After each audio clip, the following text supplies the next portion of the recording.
इनाम धामणी येथे सौभाग्यवती मालुश्री विठ्ठलराव पाटील दिदी यांच्या प्रथम पुण्यस्मरणानिमित्त आयोजित अभिवादन व पुष्पार्पण सोहळा मोठ्या भक्तिभावात पार पडला। या कार्यक्रमाला तुकोबा महाराजांचे वंशज संजय महाराज देवकर यांची प्रमुख उपस्थिती लाभली होती। कार्यक्रमात महिलांची संख्या लक्षणीय होती। संत मुक्ताई जनाई महिला हरिपाठ मंडळातील महिला दिंडी वारकरी वेशभूषेत सहभागी झाल्या होत्या। पारंपरिक नऊवारी साडी, तुळशी माळ, टाळ मृदुंग यांच्या गजरात हरिपाठ व नामस्मरण करण्यात आले। त्यामुळे परिसरात भक्तिमय वातावरण निर्माण झाले होते।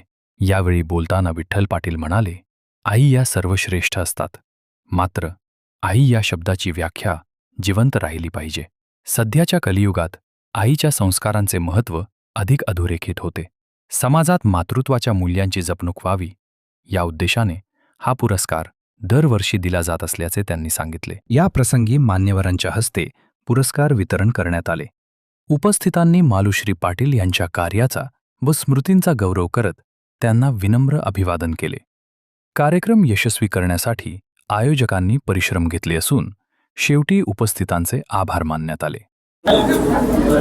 आपल्या चिरंजीवाला अन्यायाविरुद्ध लढायला शिकवणाऱ्या राष्ट्रमाता जिजाऊंचा आदर्श समाजात राहावा म्हणून माझ्या सुविद्य पत्नी सौ आता त्या कैलासवासी म्हणायला सुद्धा माझं मन तयार होत नाही, ज्या कर्मानं आपल्यात अस्तित्वात आहेत त्या मालुश्री पाटील यांनी सुरू केलेला हा आदर्शाईचा पुरस्कार।